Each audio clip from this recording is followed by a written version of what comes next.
It is October of the year 1216. The halls of Newark Castle are damp, cold, and suffused with a foul air. Smoke lingers in the rafters, mingling with the sour tang of mildew and a far more dreadful odor, the unmistakable sweetness of disease. In a dim chamber, lit only by the unsteady light of torches, a man thrashes upon a sweat-soaked bed. His breaths come ragged, his groans deep, his body convulsing with waves of pain. This is no ordinary soul, not a nameless knight nor some poor villager. This broken figure is the ruler of England, Lord of Ireland, Duke of Normandy and Aquitaine, Count of Anjou. He is John, son of Henry II and brother to Richard the Lionheart. Yet in these final hours he is not leaving the world in triumph or dignity. There is no battlefield glory, no loyal host of lords at his side. Instead, he lies undone by a merciless illness, dysentery, a sickness so vicious that one chronicler claimed, "It seemed his very insides burst outward." Thus dies John Lackland, remembered by history as one of England's most loathed kings. So despised was he that no monarch in the centuries since has dared to name an heir John.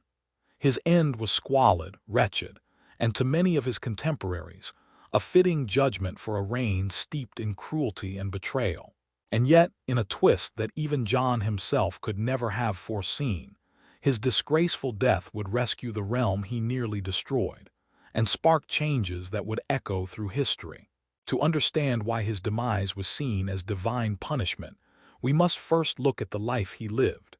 John was the youngest son of Henry II, born with little inheritance. His father mocked him with the nickname Lackland, a name that haunted him forever. Ambitious yet insecure, John learned to grasp hungrily at power, even when it was not rightfully his. When Richard the Lionheart set out on crusade, John stayed behind, scheming. He spread rumors of Richard's death, allied with Richard's enemies, and even plotted to seize the throne. When Richard was captured and held for ransom on his return, John tried to keep him imprisoned. It was a treachery so brazen that even hardened nobles recoiled. Yet Richard forgave him, and John slunk into the background, until 1199, when Richard died of a crossbow wound, and John finally claimed the crown he had coveted. At last he had it all, and almost instantly he proved unworthy of it. Unlike Richard, John was no warrior. Against Philip II of France, a master of statecraft, John blundered. Within 5 years of his reign, Normandy was lost. Anjou, Maine, and Poitou followed. The once vast Angevin empire, built over generations, collapsed in his hands. Desperate to fund feudal campaigns to recover what he had squandered, John squeezed England dry. He levied tax after tax, demanding payments for everything from land to inheritance, even forcing knights to pay for the right not to fight. He fined his nobles mercilessly, seized estates without cause, and most chillingly, took their children as hostages. One tale reveals the depth of his cruelty. Matilda de Breas, wife of a baron, dared accuse John of murdering his nephew Arthur, a boy who vanished while in John's custody. The rumor was widely believed. John's response was monstrous. Matilda and her son were imprisoned in Windsor Castle with nothing but scraps to eat. 11 days later, they were found starved to death, the mother having gnawed the cheeks of her dead child in her final madness.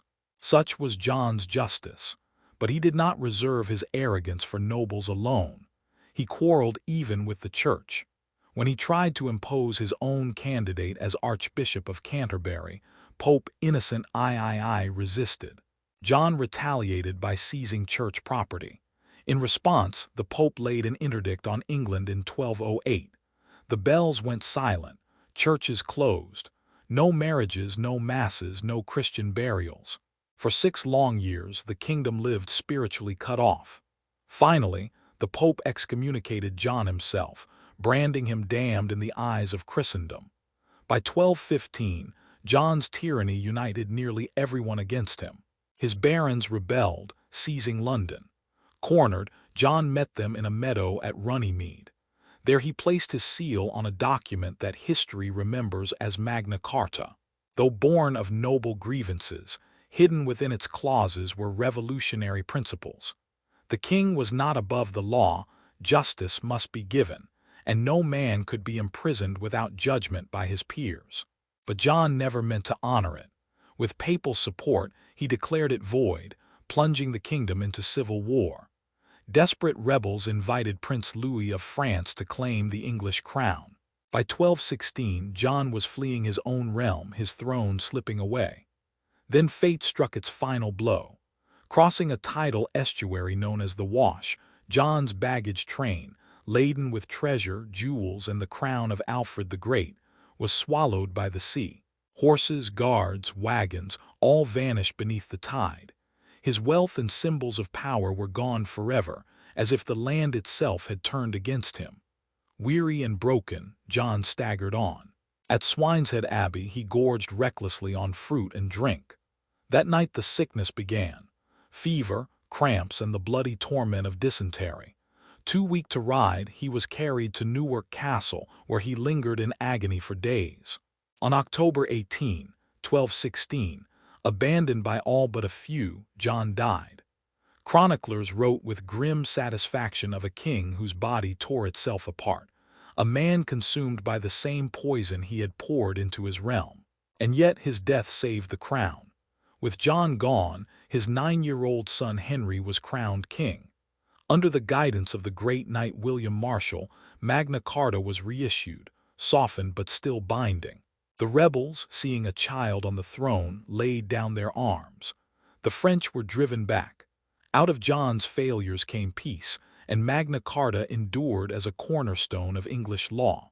This is the great irony of John's reign. He lost Normandy. He bled his people dry. He quarreled with the Pope. He betrayed his barons. He may have murdered his own nephew. He died despised and dishonored, remembered as a villain of legend. And yet his tyranny gave birth to liberty. The very document he fought to destroy outlived him, shaping kingdoms, revolutions, and nations far beyond his imagining. John Lackland, the king who lost everything, left the world a gift he never intended, the enduring truth that no ruler stands above the law. His life was a cautionary tale, his death a grim spectacle, but his legacy, a charter of liberty, outshone them both.